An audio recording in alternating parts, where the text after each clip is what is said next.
The nights are long, the days are short, and the weather is chilly to downright cold, depending on where you are. It's a good time to slip into a Quince iconic Mongolian cashmere sweaters, which start at only $50. You can treat yourself to everyday luxury at an affordable price with Quince. If you really want to dive into luxury, you can check out their leather handbags, washable silk shirts, and European linen sheet sets. Whatever you're looking for at Quince, all the prices are 50 to 80% less than similar brands, and they do that by partnering directly with top factories and cutting out the middleman. They only work with factories that use safe, ethical, and responsible manufacturing processes. And of course, they use premium fabrics and finishes for that luxury feel in every piece. But you've already heard me rave about my Quince travel pants. Treat yourself this winter without the luxury price tag. Go to quince.com/traveler for 365-day returns plus free shipping on your order. That's QUINCE.com/traveler to get free shipping and 365-day returns. Quince.com/traveler. And thanks to Quince for sponsoring this episode of Amateur Traveler.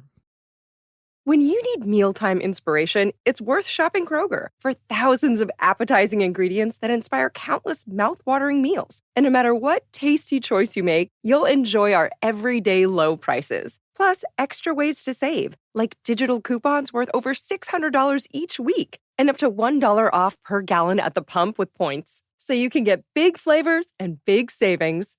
Kroger, fresh for everyone. Fuel restrictions apply. Amateur Traveler, episode 906. Today, Amateur Traveler talks about cathedrals and Roman aqueducts, pilgrims and pastries, medieval walls, and human evolution as we go to the region of Castile and León in Spain. This is Chris Christensen from Amateur Traveler. Let's talk again about Spain.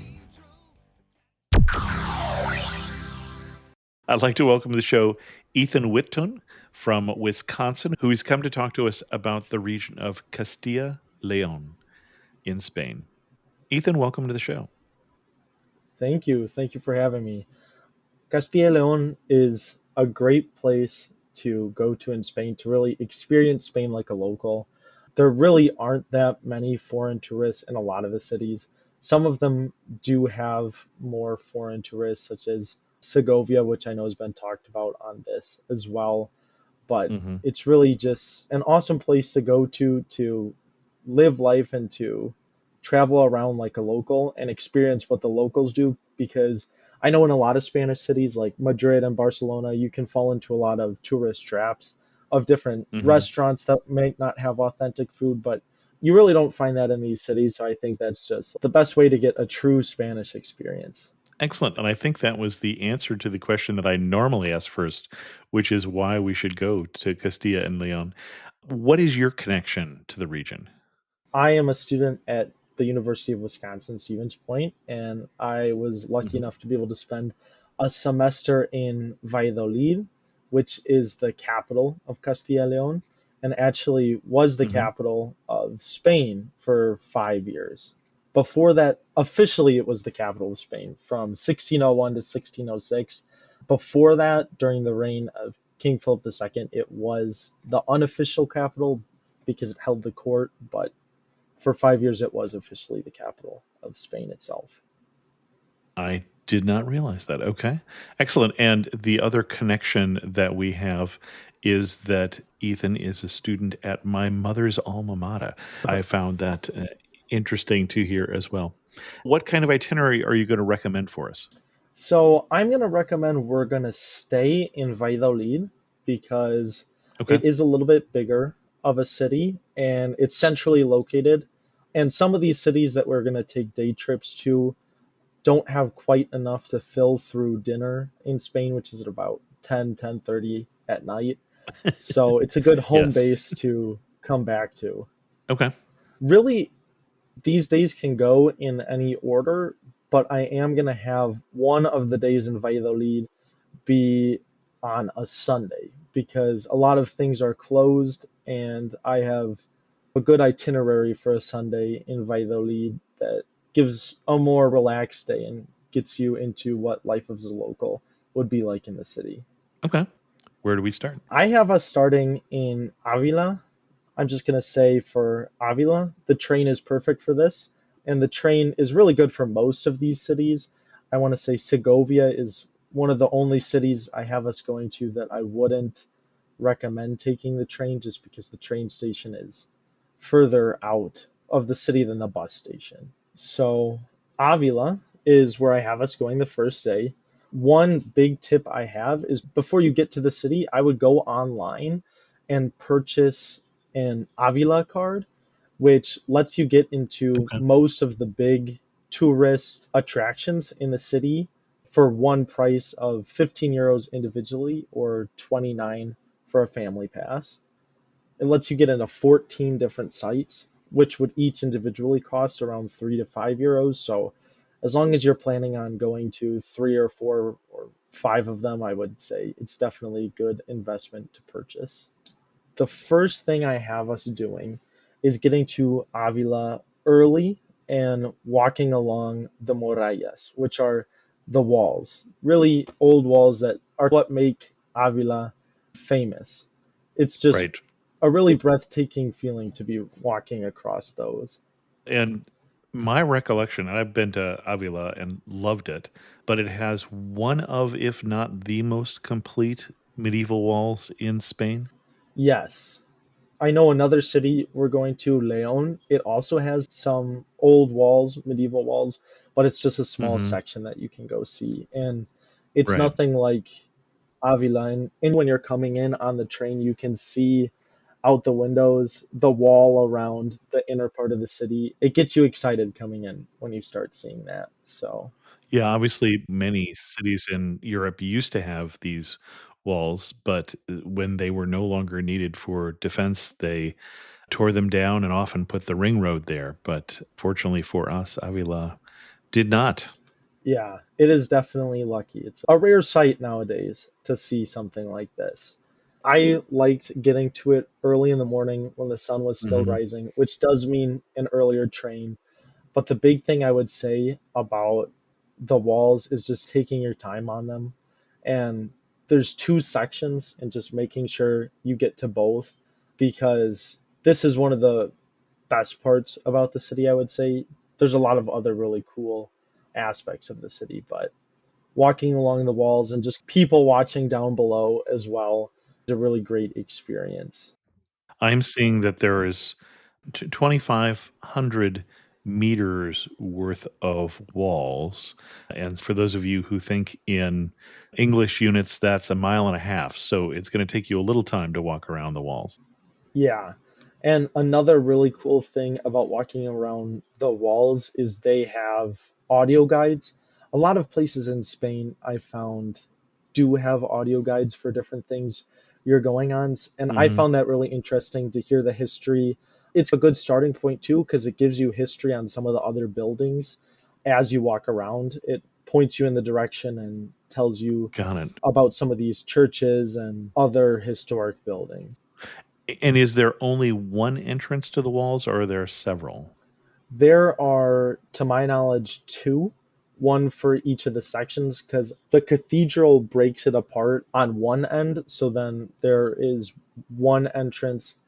I don't remember the directions. Either one's on the north and one's on the south, or one's on the east and one's on the west, on the opposite Okay. sides. And I did not know that when I went, so I walked all the way to the opposite side, only to find that I could have got on right where I came, walked in through the walls. So, Got it. Actually looks like there's four entrances, oh, two in the east, one in the north, and one in the west. awesome. Okay. We're walking the walls. We're getting the audio guide at the entrance. Yes. What they actually do when you get an Avila card is they'll give you a wristband that has a QR code on it. Ah, You'll okay. walk up and they'll scan that. You can get Hmm. it at the tourist office in the city the day you come.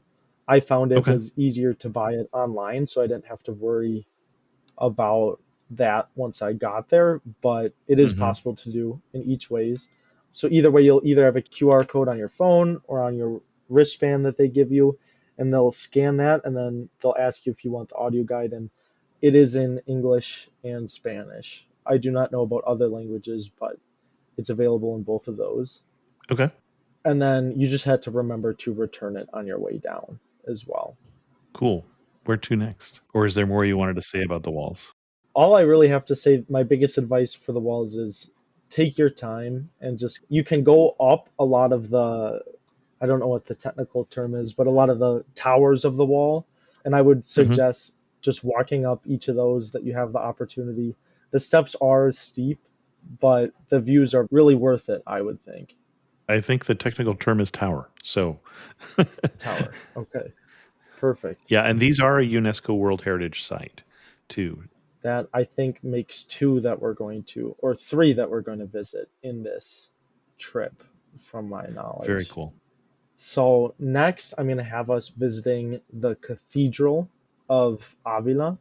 I thought this was one of the more unique cathedrals that I did visit, and it's very easy to become, I want to say, churched out when you're traveling through Spain, just because there are so many that are historic, and that's why I'm in some of these cities. I'm going to have skip some of the churches that the guides would tell you to go to, just because there are so many. But the Cathedral in Avila is, I think, worthwhile, worth a visit, just because it is built into the wall.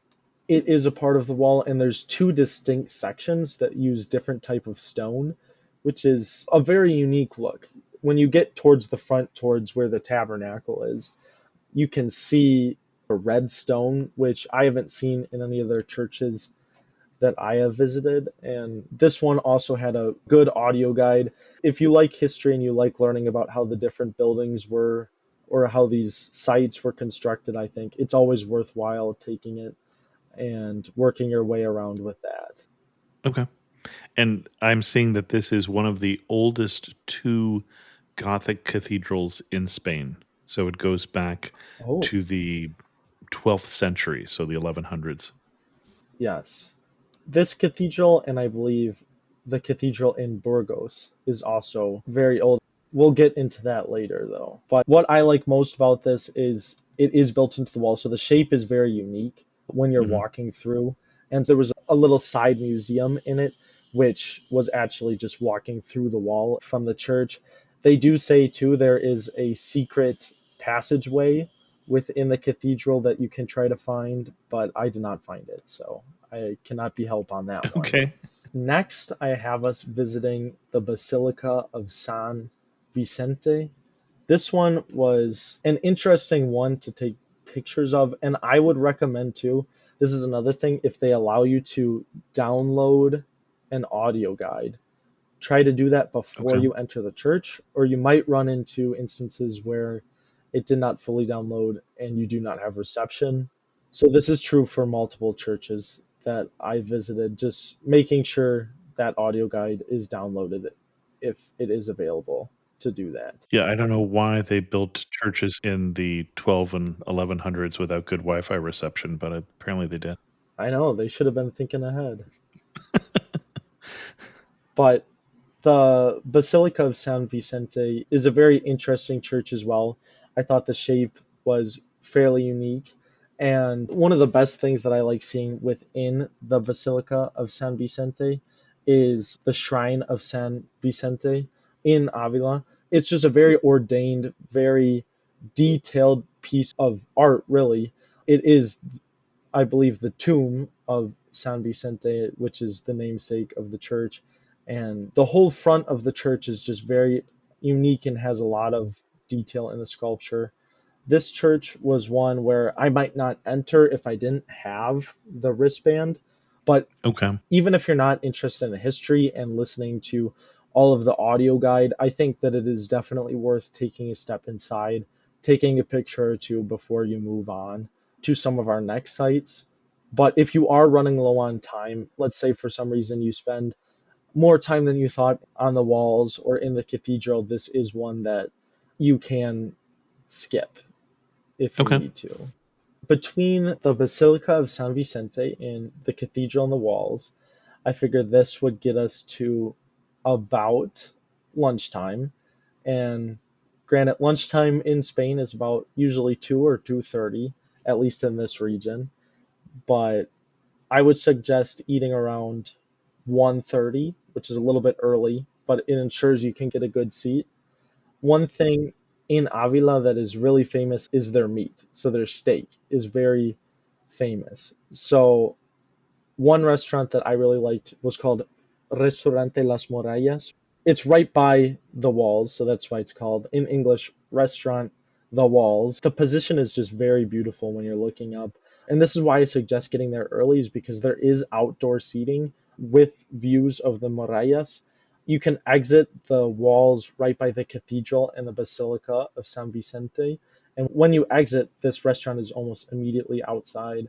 When I went, I got a steak at the restaurant, and just sitting and looking at the walls was very interesting. But I will say ordering food in Spain is definitely a different experience than ordering food in the United States. In what You way? have to, it's a lot less tailored towards the customer and more the customer reaching out and making sure they get what they need. So you're not going to be seated, or I originally was actually waiting to be seated because I'm used to that here in the United States, but eventually I had to go up to the bar and ask them to eat lunch. And then they gave me a seat and came and asked me what I wanted. But just standing there, I'm sure I just looked weird and awkward because people kept looking at me like, why is he just standing there in the entrance? But it's definitely a different experience. And in all of these cities that we're going to see, restaurants are just a very different atmosphere than here in the United States. Got it. I would say take your time eating lunch, enjoy the outdoors, enjoy the view. Some sort of meat dish is definitely suggested in this area. But after that, you should be done with lunch while things are still closed for the siesta time, or usually around 2 to 4. A lot of things close down so people can have lunch. I would suggest then heading to Los Cuatro Postes, which is basically just the four posts, which is located a little bit outside of the city and above, and it just gives you a really great view of the walls from the exterior. This is one that, if you can work it into your schedule, it would be interesting to see at sunset, because what you get at sunset heading to Los Cuatro Postes is the city and the walls and then the sun coming down under it, which is Hmm. just really good light. But it's one of the things that is open during this time, the siesta time, which is why I put it here. Okay. Yeah. And for all of these cities, I'm going to suggest, if you can, if you're able, I would suggest walking everywhere. They're not that big, especially Avila. And I think you get just a very authentic, real experience walking through the streets, listening to the people, looking at what restaurants are there, as opposed to riding a bus, which are available. But if you are able, I would say the experience of walking through is just one that I really enjoyed. Okay. Cool. Anything more to see in Avila? Yeah, so next we're going to be visiting the Monastery of the Incarnation. This is especially interesting if you do happen to be Catholic or are interested in church history. But this is where Saint Teresa of Avila, which is a fairly prominent saint, spent a lot of her time. And there is a museum inside of Saint Teresa of Avila, which I'm going to be honest was a little bit creepy, because what they do is you go, you let them know, they'll scan your wristband, and they'll put you in a dark room filled with relics from Saint Teresa of Avila and Saint John of the Cross, and just different old items. And they lock you in Hmm. to give you the experience, because this was a cloistered, when it was a working monastery, and there are Convent. still people living there. Yes, it was a convent at the time. So they want to give you the true experience, and they lock you in alone. So you walk through this really old building with different things. And at one point, there is a statue that is electronic and moves. And I saw that out of the side of my eye, and that definitely scared me. Um, Especially when they tell you have to make it to the other side of the room to turn on the lights. So it's dark too. But it was definitely an interesting experience, and one that I won't forget. And I would definitely suggest doing that. The walk to this monastery is just breathtaking. And I mean, going through a lot of these Spanish cities, so it just put me at home a little bit, because I'm from a small town here in Wisconsin, and walking through, it wasn't quite so big as your Madrid, your Barcelona, Mhm. even some of the other cities we're going to go to, which I think was very endearing of the city. Okay.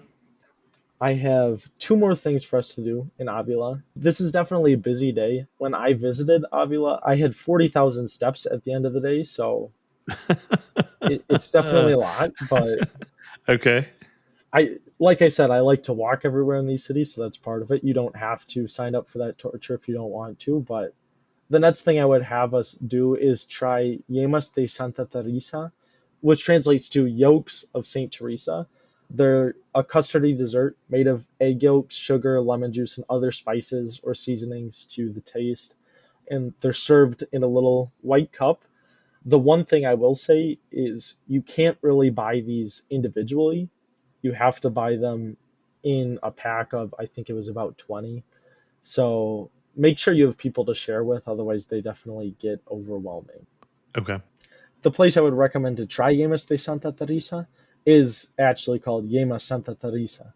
It's Avila's signature dessert, so go there, get a steak for lunch, and then try out Yemas, and you'll get the true culinary experience of living in Avila. Konnichiwa, I'm Yuki, a tour leader with Explore. Who knew that hidden among Tokyo's towering skyscrapers was a peaceful tea house surrounded by ancient trees and serene ponds? Actually, I knew. It was my mother's secret sanctuary. Not everyone knows about Tokyo's Hamarikyu Gardens. Arigatou gozaimasu. But you will if you explore. Search exploreworldwide.com. And don't just travel, explore. Don't miss out on the last few weeks of football action with Prize Picks, the best place to win cash while watching the playoffs. The app is simple. Pick more or less on at least 2 players for a shot to win up to 1,000 times your cash. Download the Prize Picks Daily Fantasy Sports app today and use code FIELD and get $50 instantly when you play $5. That's code FIELD on Prize Picks to get $50 instantly when you play $5. You don't even need to win to receive the $50 bonus. It's guaranteed. Prize Picks, run your game. Must be present in certain states. Visit prizepicks.com for restrictions and details. I have one last thing for us to do is then visit the Real Monasterio de Santo Tomas, which is the Royal Monastery of St. Thomas. This is a very interesting building, and it took me a lot longer than I thought to get through everything. They have a museum of natural history inside, which is just a bunch of stuffed taxidermied animals, but it was definitely interesting to see in that kind of space. And they also have an Asian art museum, which was cool to visit. So even if you're churched out, as I say at this point, it's definitely worth a visit for those museums. Okay. And then that is the end of our day in Avila. So you can return to Valladolid to get some well needed rest after those 40,000 steps. I'm not sure we're all young and energetic like you that we're going to be able to do 40,000 steps, but Yeah, public transport all around Spain is good. I will say, if you're going to walk somewhere, I would suggest walking from the Four Posts to the Monastery of the Incarnation. That okay. walk was just a very special one, and through the outside of the city, so you have the walls to one side and these little small houses and just people going around their daily business that you're walking through, which I found to be very endearing of the city. Okay. So we have a little bit of a chance to rest because our next city, we're going to spend our first day in Valladolid on the second day, which is Okay. our kind of our home base. Some interesting facts about this were it was the first city to construct its Plaza Mayor, which is now Mm. traditional in many Spanish Mm-hmm. cities. Before they were temporary, but now after Valladolid made a first full-time Plaza Mayor, it's become tradition to have in a Spanish city. Mm-hmm. And that's the main city square. The city also houses the 8th oldest university in Europe. I think it's the second oldest in Spain. I'm going to have us start our day off with chocolate con churros. Okay. Now, is that going to be very similar to what I'd have So, in Madrid, where the hot chocolate is like pudding? yes, and I will say there's a reason why they say it's chocolate with churros and not churros with chocolate. There's definitely a lot of chocolate. And I will say In Valladolid, El Castillo Chocolateria is the most famous place to get your chocolate con churros, and I preferred it to Madrid's Don Gaines, which is their famous one there. But I'm also biased. So the first building I'm going to send us to in Valladolid after we have our breakfast is the Iglesia de San Pablo, which is the Church of St. Paul. I would say to visit both the inside and the outside if there is no mass going on. The facade is one of the most detailed and exquisite works that I saw when I was there on a building. It's very reminiscent of the cathedral in Salamanca that we're going to see later. Attached to this building in an old monastery is the National Museum of Sculpture, which has very old works and some of the best religious sculptures in the country, which is part of the reason why I would say if you do have the chance to make it to Spain for Semana Santa or Holy Week leading up to Easter, Valladolid is one of the most famous places to go just because it houses these very famous sculptures which they take to the streets during Okay. this week. Kings Philip II and the Fourth were baptized in this church. Legend has it that King Philip IV was going to be baptized in another church, but he jumped out of his window in the royal palace so he could crawl over and get baptized in San Pablo. This is Okay. backed up, they say, by the bars that are on one window at the palace. And the palace is right by this church, so that's another thing to visit. And you don't need to visit inside, just take some pictures from the outside. Next, I'm going to have us walk to the Museum of Valladolid. It just contains a lot of artwork, archaeology, and provides history about the city.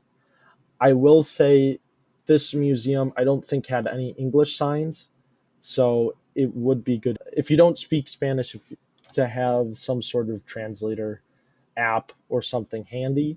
Okay.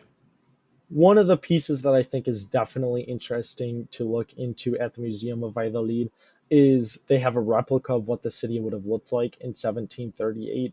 And it's interesting to point out some of the big landmarks and note where you're going to see. And one thing I will say is the cathedral in this still has two towers, but in reality, the cathedral which we're going to see next only has one because in 1755, an earthquake in Lisbon caused one of the towers to topple. The city is very divided on whether they like the cathedral. Half of the people say it's unique and they like it, and half of the people in the city will say it's the most ugly cathedral because it's only 40% complete. Because during the time when Spain was the capital, there was a lot of money pouring in and they started the construction. But after the capital moved to Madrid and the money ran out, they just stopped about halfway. So the whole back end is almost finished. One thing is, if the church had been finished to its original construction size, it would have been the largest cathedral in Europe. So it was supposed to be very big, and now it's only halfway done. And another church nearby is La Antigua, which is actually where Christopher Columbus's funeral was held.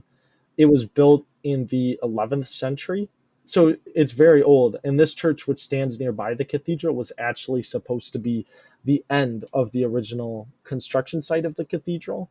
And you'll notice it's not anywhere near there. So if you're looking to see how big it was, you can visualize with that. Okay. And next, I'm going to have us walk to the main square, the Plaza Mayor, and get a bocadillo de jamón, which is a ham sandwich, loosely. But our sandwiches here in the United States tend to have a lot more on them than here in Spain. Right. And I'm going to have us get one from Oliver, which locals would consider these the best bocadillos de jamón, which is basically just hard bread, olive oil, and ham. And that's all it is. So there is one of these stores located in the Plaza de la Libertad, which is the same plaza where you're going to find the cathedral, and then there's also one in the main square. If you are looking for something sweet in the main square, I would say to visit Manuel Iborra for turrón or ice cream. Turrón is more famous during Christmas, but it's basically like a fudge, and there's a lot of different types. God. From the Plaza Mayor, I'm going to have us walk down the Calle Santiago and the Paseo de Zorrilla, which are two streets that have a lot of stores. So if you are looking to get some of that retail therapy, these are the places to get it in Valladolid. And even if you're not interested in shopping, I would suggest walking through these and just people watching and seeing how people work and seeing the different stores, just looking around. On our way walking through, we're going to explore Campo Grande, which is triangular shaped. It's aptly named the Big Park because it's the biggest park in the city. This is where a lot of people will go for their afternoon walk. So it's just interesting to walk through. And there are peacocks in the park, which is interesting. As we walk through the park, we enter the park from the Calle Santiago, and we're going to exit near the Museo Oriental, or the Asian Art Museum as well. If you Hmm. had enough of that in Avila, you don't need to go to this one, but it is interesting because it is located in a monastery of Augustinian fathers from the Philippines. So that's where a lot of the art came from, because they have a monastery there, which Hmm. is comprised of priests from the Philippines as well as China. So then I'm going to have us eat dinner at La Parrilla de San Lorenzo. I'm going to have us order lechazo, which is the typical dish of Valladolid. Lechazo is a roast suckling sheep. It's a baby lamb who's only eaten milk Milk. from its mother. And it's Mm. roasted and ordered, and it's has crispy skin and a brown outside. And if that's not your thing, there are plenty of other dishes to try. After dinner at night, I'm going to have us walk the Rios de Luz. All I'm going to say about this is it's a bunch of the historic buildings. They light up in different colors at night according to what type of building it is. And there is an app called Rios de Luz that you can download to guide you through this. Got it. Okay. If you're not interested in the lechazo, I would suggest going to the Mercado del Val, which is a market that's full of tapas bars and just a lively atmosphere. I will say for a lot of places, if you choose to eat on the patio outside, they are going to charge you more for the Okay. food that you order. So that is the end of our first day in Valladolid. Okay. And our next day, I'm going to have us go to León. So one of the most interesting things about León is it houses one of three Gaudi buildings outside of Barcelona. And Oh. Gaudi is the architect who designed the Sagrada Familia and other Hmm. Park Güell in Barcelona. But in León, we have Casa Botines, which is just a very interesting building, as if you do know who Gaudi is, you can surmise. There is a museum inside, which I recommend looking through. Right next door, we have the Palacio de los Guzmanes. I would say you don't have to visit this palace. Take some pictures on the outside, and the inside is nothing worthwhile visiting there. Next, I'm going to have us visit the Cathedral of León. So it has been ranked one of the best cathedrals to visit in Spain because of its stained glass windows. The stained glass windows really cover all of the sides. I put this early on in the morning because if you can visit when the sun is still coming up a little bit, it definitely adds to the windows that are there. The audio guide that they have available takes you through the history and tells you about the detail put into the windows, which was really interesting. This is one cathedral that I definitely suggest visiting. Okay. And attached to the cathedral is the Cathedral Museum, which has one of the largest collections of religious art in Spain. If you're not interested in that type of art, you don't have to visit. But I will say, if you plan on going, make sure to keep your ticket that you use to enter the cathedral, because you'll get a reduced price for entrance. Okay. For lunch, I'm going to have us walk through the Barrio Húmedo and go get tapas for lunch. This is a very famous area in the region of Castile and León for their tapas. I don't really suggest any place particularly, other than just look up this neighborhood on your phone or on your map or wherever, and just walk around and stop at a bar that interests you, grab something, and stop at another one. Any bar near the Plaza de San Martin is going to be really good.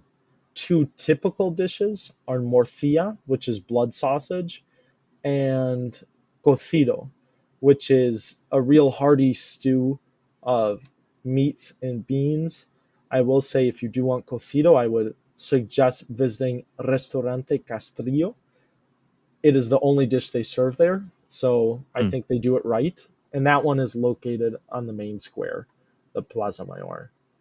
The next place I'm going to have us visit after eating is the Basilica of San Isidoro. One interesting thing is if you are walking the Camino de Santiago, this is where Pilgrim Mass is held in León, because León is a pretty big stop in the Camino. And it became famous because it was publicized that the Holy Grail was held there. That has since been disproved, but that's what put this church on the map. Next, if you're looking to visit another church, I would suggest visiting the convent of St. Marcus. If you're not really interested in that, this is one that you can definitely skip and go back to Valladolid for the evening just to get your rest for the next day. Leon is one city that you're definitely going to be able to visit within half a day, be done by 5 p.m. in time to go back to Valladolid for the afternoon. Get some rest that you'll probably need at this point. The next day, I'm going to bring us to Salamanca, which is a very interesting city, and it's called the City of Two Cathedrals, mainly because there are two cathedrals in there. The reason for this is because the University of Salamanca, which is the oldest continually operating university in Europe, drew in a lot of students, and so they had to build a second cathedral to house all the students. Both of the cathedrals are very interesting. I'm going to have us start by going to the Plaza Mayor again, the main square. This one has been ranked as being one of the best Plaza Mayors, most beautiful in Spain, so definitely take your time looking around. Yeah, it is a very pretty plaza. I would agree with that. Yeah, maybe it's because I was a student in Valladolid, but I happen to think that Valladolid has one of the best, most I colorful, and least repetitive. I haven't seen Valladolid, so I am not arguing with you. I can't compare the two. So from the Plaza Mayor, after Mhm. we take a look around, I'm going to take us to the Casa de los Conchas, or House of the Shells, which is called that because it's covered with shells. It's very unique because the shelves are carved into the stone and they weren't put on the building afterwards. The knight who built the house was a member of the Order de Santiago. Okay, The I was or wondering if that was what the shell was. Yeah. Got it. If you've walked the Camino along the path you're supposed to go, the shells, Mhm. it was the same reason there why this place is covered. And now it is the public library. So it's actually interesting to go in and see the mix of the modern and in the old in there. Okay. Next, I'm going to have us visit the cathedrals. If you're going to choose one of them to visit, I would definitely say it is interesting to visit the new cathedral. One thing you'll find as you're entering the new cathedral is on the facade they have commissioned a sculpture or a carving of an astronaut Oh because yeah, I remember that. Okay. which looks out of place. The reason why they did it was as we look on a lot of churches and see swords and everything and crests, that was them building those symbols so that we in the future would remember, and that's just what the church decided to do with building an astronaut. This was another really just gorgeous cathedral to Hmm. visit. If you can get up on the tower, I would definitely recommend climbing the tower. I do believe it is an extra charge, but it's definitely worth it if you can. And when we say this is the new cathedral, it was built between the 1500s and the 1700s. Yeah, Obviously, that is not when they carved the astronaut. That was when they did no, a restoration in the 1990s. So it isn't the prophecies of Nostradamus or something like that that have yeah. them carving astronauts in their Gothic cathedral. Yes, new is definitely a relative term when we're talking about cathedral. Exactly. And when we're on the topic of carvings in buildings, I'm going to bring us to the University of Salamanca. If you type that in, it'll bring you to the main building. And on this facade, there's carving of a frog that it says if you're a student and you find it, it's considered good luck and you're going to pass all of your classes, essentially. It is definitely very hard to find and very small, but I'm not going to give away anything because that would ruin the luck. That would be unfair, yeah. Yeah. And a good thing to do for food when you get to lunchtime is, again, go for tapas in the area. The Plaza Mayor, the main square, or Calle Van Dyck are really good places to find really good tapas bars. Another interesting thing when we're walking around that area is there is a Zara, which is, or I guess Zara, which is a pretty famous European clothing brand.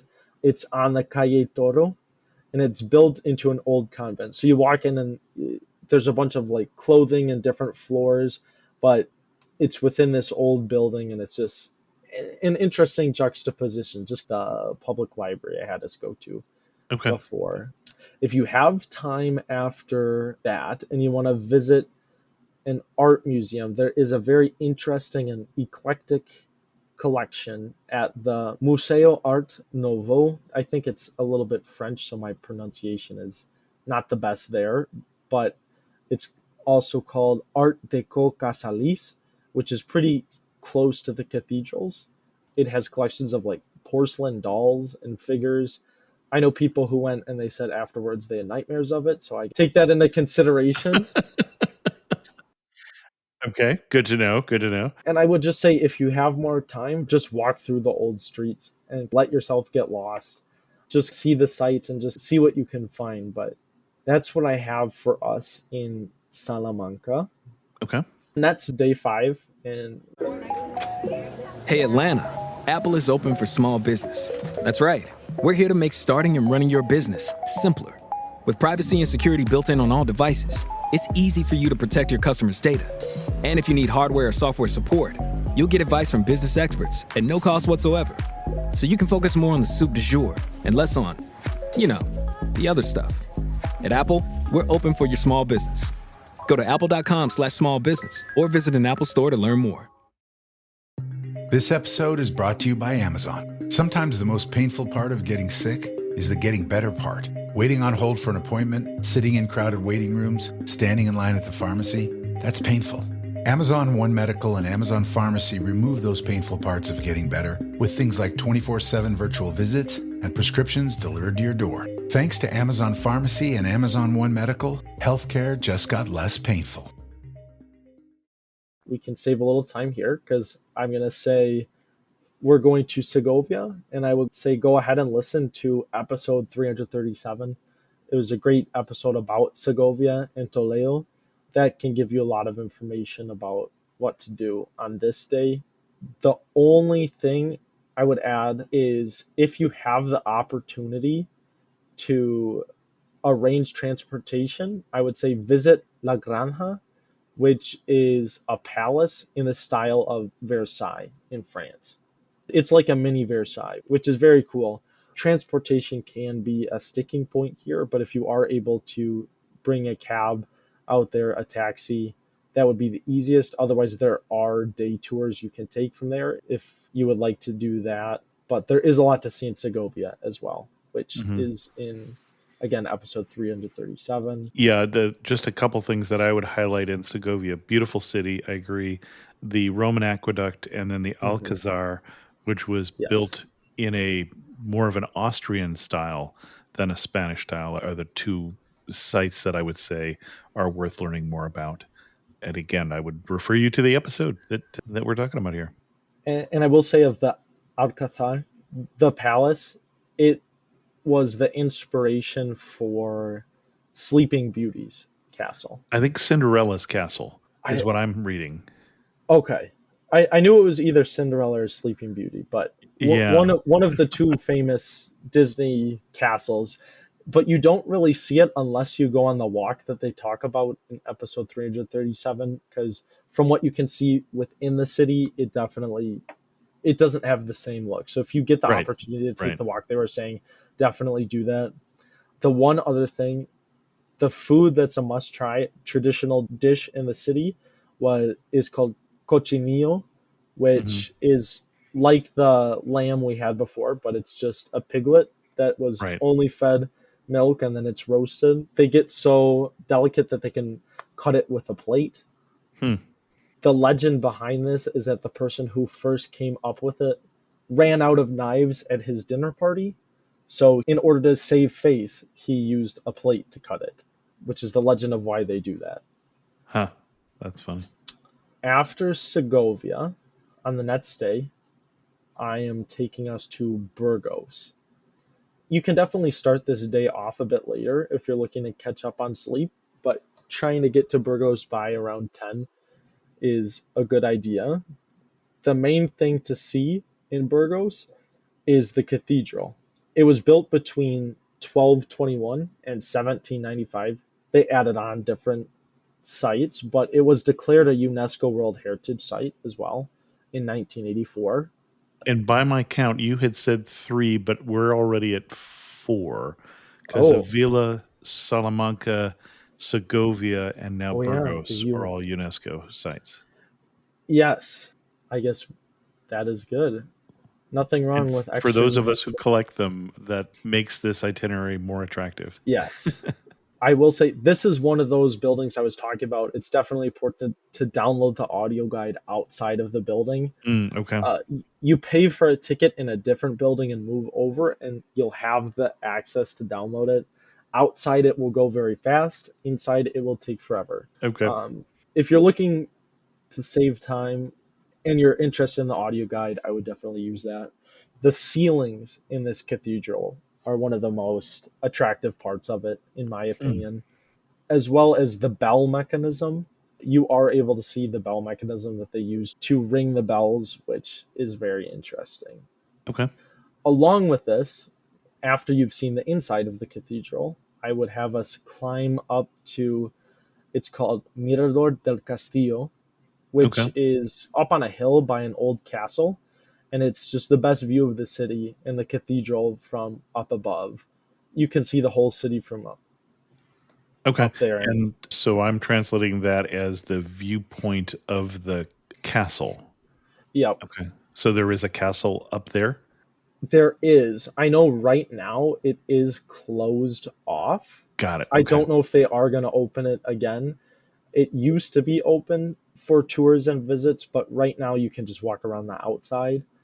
Then I have us walking along the Paseo del Espolón, which is just their main street in the city, and it's lined with Spanish plane trees, which are one of the very unique looking things you're going to notice about Burgos is these trees are all over, and if you're there in the fall time after the leaves are gone or the winter, they look a little bit strange without leaves on them, but it's a very unique thing about the city, a very unique look. For lunch, again, I'm going to send us around for tapas near the Plaza Mayor, and I'm going to say be sure to try morcilla, and that's another type of blood sausage that is very famous in Burgos.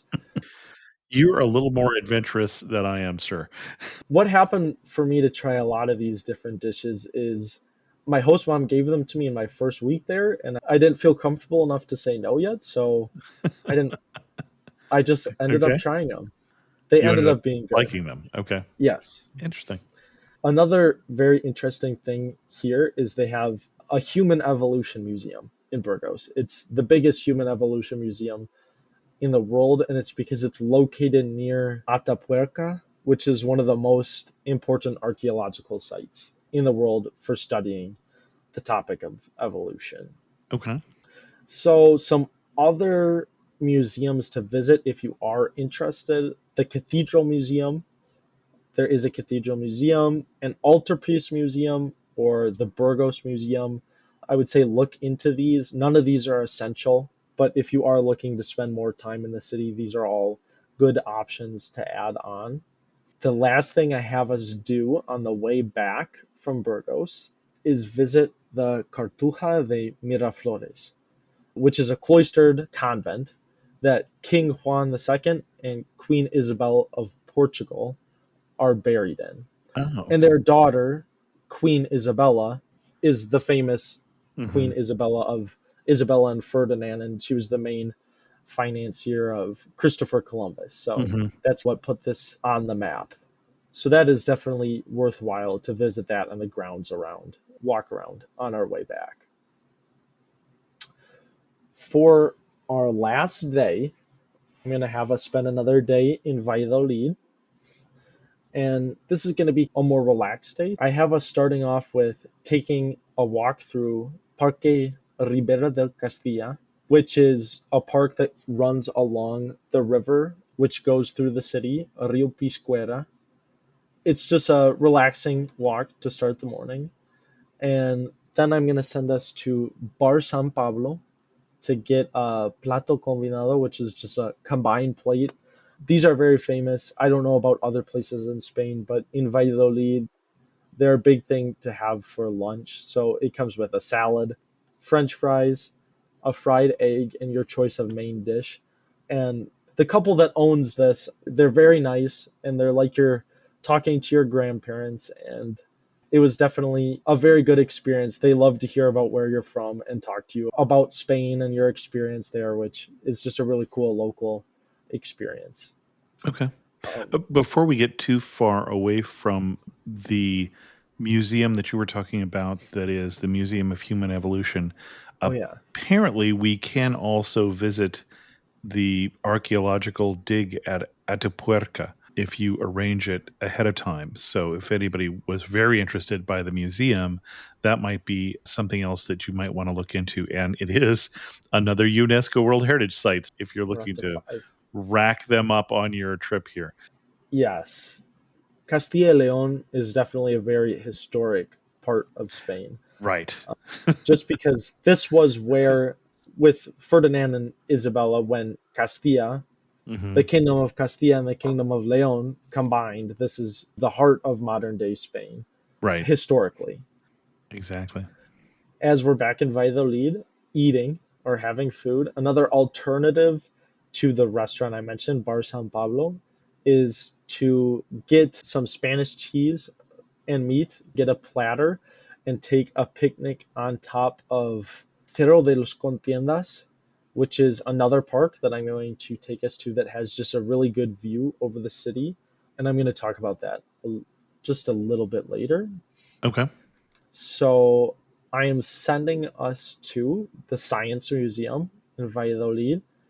And on our way, I'm going to say just make sure we stop at La Tortuga, the tortoise, the turtle. They have a pavilion in which the city hosts the World Tapas competition. It is held in Valladolid, and it's held here at La Tortuga, is where the judging happens. But other than that, it's a building shaped like a turtle, and it's interesting to see. I think you could have stopped there. I think that's a reason enough to go see it. Yeah, and that's on the way to the Science Museum. Okay. And at the Science Museum, we are just going to visit that. It's very good, especially if you are coming with kids. They have some good sections just for kids. And I think this museum, if I remember correctly, did have English and Spanish signs. It's a very interactive museum, and it was cool for me. Even though I think it was geared more towards kids, I think adults can definitely enjoy it as well. Okay. So the Museum of Science is fairly near the other park I was talking about, the Cerro de los Contiendas, which is located on top of a hill in Valladolid. When you climb up, you just have this amazing view of the city. And after we've seen all these historic buildings, it's fun to look over and try to point out the ones that you've seen and where you've been. Going to this park and climbing the tower in the cathedral, if you would like to, are the best views of the city. However, this park is free and climbing the tower is not free. So, okay.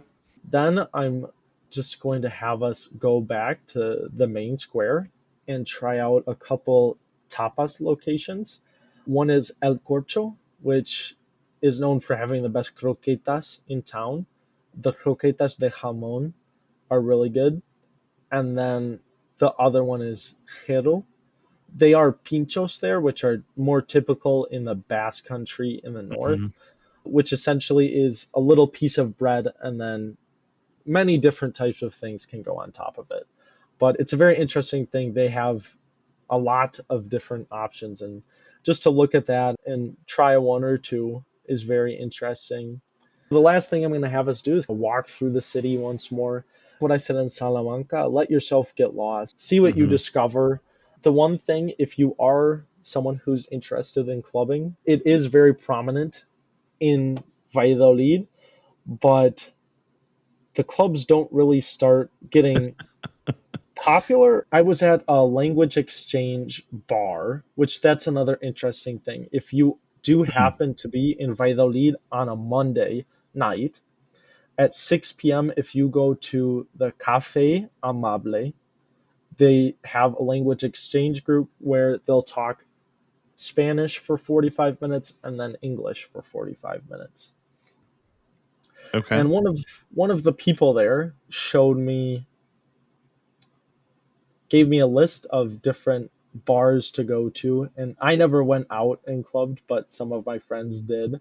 So they have bars to get a drink before the party, and those don't open until 10 p.m. Okay. until midnight. And then they have party bars, which are between the hours of midnight and 4:30 a.m. And then they have their clubs, which are open from 4:30 a.m. till 6:30 a.m. Oh So my. if you are looking one of these nights, because we are staying in Valladolid, to get out, you definitely have that opportunity. You just might be tired the next day. Um, One other local place I would suggest for eating, if you have the chance, on maybe another night or maybe this night you're looking to get a few more tapas, is there's a plaza located near the Centro Cívico de La Rondilla. So La Rondilla is a neighborhood, a name of a neighborhood, and it's by the civic center of that neighborhood. There's local places where you will not find another tourist, whether they're from Spain or from another country. There will not be anyone there, just locals. And when I did go there, they were so happy to see people, and they gave me a little extra tapa each time I ordered one. So just a interesting place. And that concludes, I think, the main 7 day. Excellent. We're over an hour here, so we're not going to Oh, get to a lot of questions before we get to our yeah. wrap up. But before we get to our wrap up questions, anything else we should know before we head to Spain, or specifically before we head to this region? Oh, I think I talked about how ordering at restaurants was different, and that was the biggest thing. Mm-hmm. Another thing is, if you're used to in the United States walking on the right side of the sidewalk, Mm-hmm. they do not do that there. You'll walk on and someone will walk straight to you, and you're going to be expected to move out of the way. The sidewalks are free for all, and I think that surprised me. But Okay. other than All right. Anything else? one other thing, I do want to point out a few festivals that might Oh, okay. be good going to. So in the area, there's another small town called Rueda, which has a harvest festival at the end of September or beginning of October. This is when they first finish their harvest, and this is a very famous white wine region. Okay. It's just a very unique experience going there. They'll make wine the traditional way, so they're going to crush grapes with their feet while dressed in traditional clothes, and it's just a very cool place to get a very authentic experience. Another thing I've mentioned before is Holy Week. If you're a film junkie, there is a festival called Seminci, which is in October. It's one of the biggest film festivals in Spain, the second biggest, and they are subtitled in English, Spanish, and whichever language is being spoken. Okay. And the last thing is, if you do happen to come around winter time, there is a Christmas market in Valladolid and light shows that would be worthwhile. Interesting. Okay. I think you know our wrap up questions here. You're standing in the prettiest spot in Castilla and León. Where are you standing and what are you looking at? I think for me, the prettiest spot in Castilla y León is on the Mirador del Castillo, or Okay. view from the castle in Burgos. It's just a breathtaking climb, and you're up by this castle and you're looking down over this magnificent cathedral in the city, and it's just really a breathtaking view. I could not tell what you were going to pick because we're talking about a pretty region, so I Yeah, wasn't sure even which city you would pick. I Excellent. I wasn't sure until right now either. One thing that makes you laugh and say only in Castilla and León. Oh, okay. One thing that I don't think maybe makes me laugh, but is very interesting, is you're surrounded by people who don't really have the best English skills, Mm-hmm. but they're very desperate to try to help you, and they're very nice people. So some of the communication that happens just makes for some good memories. Sure. Okay. We're playing a lot of tourist charades sometimes. Yes. Okay. Excellent. And if you had to summarize Castilla and León in just 3 words, what 3 words would you use? I think I would say historic, Okay. local, Okay. and immersive. Interesting. Okay. Interesting. Excellent. Our guest again has been Ethan Witthun. And Ethan doesn't have a blog yet, but I feel like it's in his future. If you ever get around to starting to be a travel blogger or something like that, let us know and we'll update this episode with whatever you're going to do. Awesome. Thanks Thank you. so much for coming on Amateur Traveler and sharing with us your obvious love for Spain and particularly for Castilla and León. Thank you, Chris. Thanks again to the patrons of the show who help support Amateur Traveler financially. This again is my day job now. And if you're interested in learning more about becoming a patron of the show, you can go to patreon.com/amateurtraveler. I also heard recently from Jay, and I won't read all of Jay's letter, but I will put it in the show notes here because it's rather long. But Jay noted that I had not been to Antarctica. I'm working on it. But talked about an experience that he had where he almost got to Antarctica. In October 2022, we took Hurtigrutten's Antarctica trip that starts in Santiago, hops down the coast of Chile/Patagonia, stops in Ushuaia, and then heads down to Antarctica. After a few days on the White Continent, you head back to Ushuaia and then back to the U.S. We were nearly to Antarctica, literally hours away, when our ship had to turn around due to a critical medical emergency on board. The captain addressed the passengers and explained every measure they considered to evacuate the passenger and why each failed and wasn't an option. Disappointed? Absolutely. But we didn't expect what happened over the next few days. In less than 2 days, the time it took to get through the Drake Passage to Ushuaia, the crew had worked tirelessly to find excursions for the passengers to take every single day until our scheduled departure. Adding to that, Hurtigruten offered the opportunity to hop on the sister ship, which was heading to Antarctica from Ushuaia the day we arrived, offering a great discount on a future Antarctica trip in 2024/2025, and offered a free trip on one of the 2 sailings in 2023. I say free in quotes because we had to pay for our flights to or from Buenos Aires as well as the charter flight, which was disappointing because we weren't given the option to handle this piece ourselves, as well as the hotel. We chose to return in 2023. Jay did get to Antarctica, but I'll leave that for those of you who want to learn more about that to read in the show notes. And thank you, Jay, for writing, and glad you did finally get there, and I'm working on it.